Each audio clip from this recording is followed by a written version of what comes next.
Wagwan, comment ça va la communauté internet? C'est Yes Indeed pour l'art du trading et on se retrouve cette semaine pour faire le biais de la semaine 48. On est bien avancé dans l'année, on va bientôt clôturer le mois de novembre et qu'est-ce qui va se passer cette semaine? Donc cette semaine, on est une semaine assez bien garnie en termes d'annonces économiques. Normalement, ça devrait reprendre, mais on a toujours des annonces économiques en tentative. Donc ça veut dire qu'on ne sait pas si elles vont sortir ou pas. Ce lundi, à l'heure où je tourne cette vidéo, on n'a aucune annonce économique. Mardi, on enchaîne sur les PPI, donc c'est l'inflation à la production, ça c'est très important. On a les core retail sales et les retail sales aussi, c'est la consommation réelle des ménages. Donc ces deux annonces-là, elles sont très importantes. Après, on a une petite annonce sur l'immobilier. On a de l'annonce aussi sur Manufacturing Index, donc les produits manufacturiers. On n'oublie pas les frais de douane de Trump.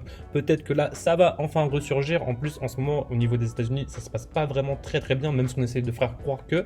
On a le consumer confidence, donc le sentiment du consommateur. Ça va pas très bien et je pense que ça va se ressentir encore plus cette semaine. Et mercredi, on vient sur Unemployment Claim. Donc là, c'est les demandes de chômage. Après, on a les commandes pour les biens durables. Donc ça, c'est pas très important. Et juste après, on a la première estimation du PIB pour ce quatrième trimestre de l'année 2025. Donc on va voir si ça va péter ou pas. Moi, je pense qu'il ne va pas y avoir des très bonnes nouvelles. Et on a enfin le main event de la semaine, mais qui reste aussi en tentative. Donc est-ce qu'on va l'avoir? Est-ce qu'on va avoir des chiffres fiables surtout? Et qu'est-ce que c'est? C'est le Core PCE Price Index. Donc ça, c'est l'indicateur préféré de la Fed. Et on n'oubliera pas que jeudi, Bank Holiday, parce que je crois que c'est Thanksgiving. Et vendredi, aucune annonce économique. Donc on se fie à nos horaires de session, à nos horaires clés et au macro pour les scalpers. Les choses à retenir cette semaine, et ça, c'est très important d'avoir ce mindset-là quand tu viens sur les marchés financiers, c'est que le marché, il montre clairement des signes de fatigue. Donc c'est pas parce qu'on est tout en bas que tout de suite on va repartir en buy. Ok, on est sur la profit taking season aussi. On n'a pas des très bonnes nouvelles et les chiffres de l'emploi restent mauvais, même si certains essaient encore de les habiller proprement.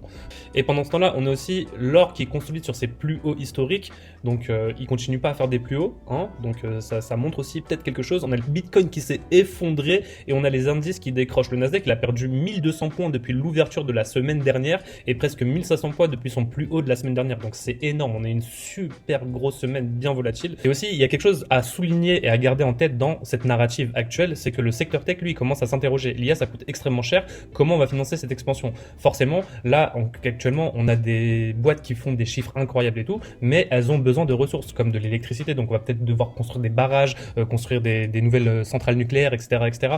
On va avoir besoin de cuivre pour faire des fils, par exemple. Tout ça. Donc, forcément, ça va avoir un impact et on ne sait pas comment on va financer tout ça, sachant que tous les marchés, ces derniers temps, ils étaient au plus haut historique. On parle un petit peu de bulle, donc ça sent pas très bon parce qu'on ne sait pas forcément comment on va financer tout ça. Et ne parlons même pas des dettes des pays développés et même des pays sous-développés. Donc là, on est un petit peu dans un monde Alice au pays des merveilles. On est un petit peu dans ça. Et là, ça se ressent un petit peu sur le price action. On l'a vu la semaine dernière. Donc, on sort d'une semaine hyper volatile et ça peut continuer encore dans la même dynamique cette semaine.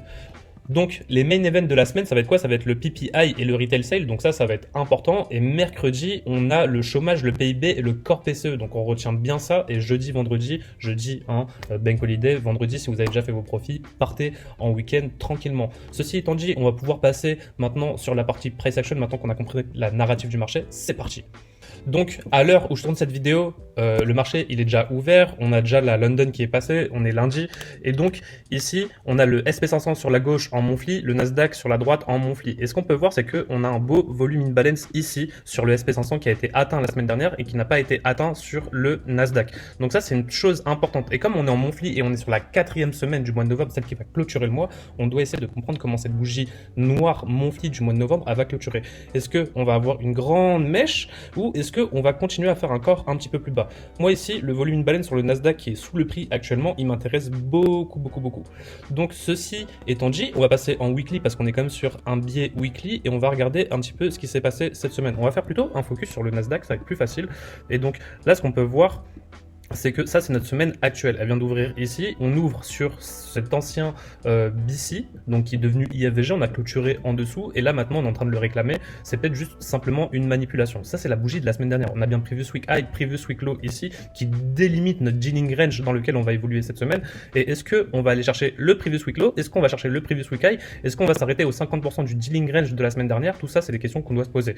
Ici on a fait quoi? On a clôturé ce volume imbalance, et ici on a fait une grande mèche il y a 3 semaines. Donc j'ai pris cette mèche ici et on a mis les quadrants, les 0,5, les 25%. Et donc ici, les 50% et les 0,25 qui vont m'intéresser pour pouvoir trouver peut-être un haut de semaine ici. Donc je m'attends plutôt à un scénario où ça va être un buy to sell. Donc je m'attends à accumulation, manipulation et pourquoi pas une distribution. Distribution pour aller chercher pourquoi pas le previous week low et par la suite le volume balance ici. Donc là, ce qui va être important de retenir ici sur ce biais, c'est qu'on a énormément de niveaux d'intérêt qui peuvent nous donner un point de retournement pour avoir un point haut cette semaine. Maintenant, ici, on n'a pas, j'ai pas vraiment envie de voir le prix venir chercher le previous week high. Maintenant, s'il vient chercher le previous week high, je saurais m'adapter et je saurais me dire que, ok, on est reparti pour faire des plus hauts. Je m'y attends pas du tout, étant donné la narrative actuelle, mais on sait jamais. C'est ce qui pourrait invalider mon biais. Ici, on a le bas de la mèche et ici, on pourrait avoir un immediate rebalance. Donc, ça pourrait être le haut de notre semaine sur l'immediate rebalance, donc le bas de cette bougie ici, ou après sur les 25-50% de la mèche de cette bougie ici, pourquoi pas. Ça voudrait dire qu'on serait revenu dans le premium du dealing range de la semaine dernière et pourquoi pas après avoir un retournement pour que le prix dégringole encore. Maintenant que ça c'est dit, on va passer en daily et on a énormément de zones ici en daily. Daily maintenant, on vient de tout là-haut ici. On est arrivé ici sur la 3e standard deviation et on pourrait arriver sur la 3.5 et voire finir la 4e. Où est-ce qu'on pourrait aller? Quand on regarde dans le passé ici, on a un ancien déséquilibre ici qui nous a permis de faire notre première poussée haussière, puis on est revenu ici, on a fait notre deuxième poussée haussière. Donc on pourrait revenir ici à la base du mouvement et on est déjà revenu la semaine dernière pour faire un poids bas. Mais qu'est-ce qu'on a en dessous ici? On a bel et bien ce volume balance monthly. Donc le volume balance monthly dont je vous parle, c'est celui-ci qui est le bas de cette IFVG ici en daily en noir. Donc ça, c'est le niveau d'intérêt qui m'intéresse le plus cette semaine pour finir la semaine. Après, on pourrait descendre plus bas, on pourrait aller chercher aussi cette sell side, pourquoi pas. Mais ici, je m'attends du coup à avoir ce lundi qui va monter, mardi, mercredi, pourquoi pas faire un haut de semaine ici, sur la mèche weekly ici. On pourrait revenir aussi dans cet ancien déséquilibre. On voit que ce déséquilibre ici, c'est celui qui a bel et bien travaillé ces derniers temps.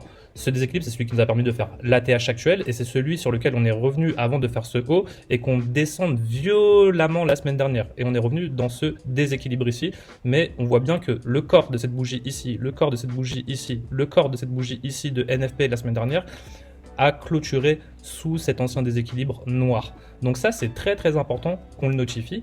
Au maximum, je m'attends à qu'on vienne repricer ça, mais je m'attends à que ces deux hauts là, ces equal high soient protégés, qu'on vienne pas chercher le previous week high. Maintenant, si je vois une clôture daily au-dessus de ça, ça invalidera mon biais. Donc au-dessus de ce niveau ici que je vais mettre en x4, si on clôture au-dessus de ça en daily, je m'attendrai à qu'on reprice ce déséquilibre et qu'on continue à faire des plus hauts pour aller, pourquoi pas, chercher previous week high et invalider mon biais.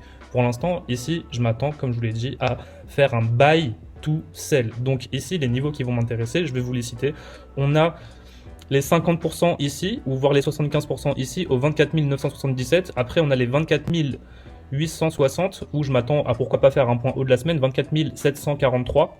Et une fois qu'on aura atteint ces niveaux et que je verrai en lower time frame, donc en 4 heures, 1 heure, un shift in market structure, là je me positionnerai pour être bearish. Et donc après, ce qui va m'intéresser forcément, c'est de revenir sur ce niveau-là. Ce niveau-là, c'est les 24 242. On a aussi les 24 143 ici et j'aimerais une clôture en dessous de cette mèche daily qu'on a fait vendredi dernier. Et ici, qu'est-ce qu'on a en dessous? On a les 23 904. Et pourquoi pas avoir une clôture du mois dans la partie inférieure de ce déséquilibre daily en confluence avec ce volume in balance monthly au 23 740. Donc ça, c'est tous les niveaux qui m'intéressent cette semaine. Encore une fois, je m'attends à un buy to sell et dans le cas où on clôture au-dessus de ce niveau qui est en x4, je m'attendrai à changer mon fusil d'épaule et pourquoi pas aller chercher des plus hauts et invalider mon biais. Donc là, on vient de faire le biais de la semaine 48. T'inquiète pas, comme d'habitude, je vais te mettre les screenshots dans la suite de la vidéo. On se voit pour le biais de la semaine 49. C'était Yes Indeed pour l'art du trading. Je te souhaite une très très bonne semaine de trading. Allez, ciao ciao ciao.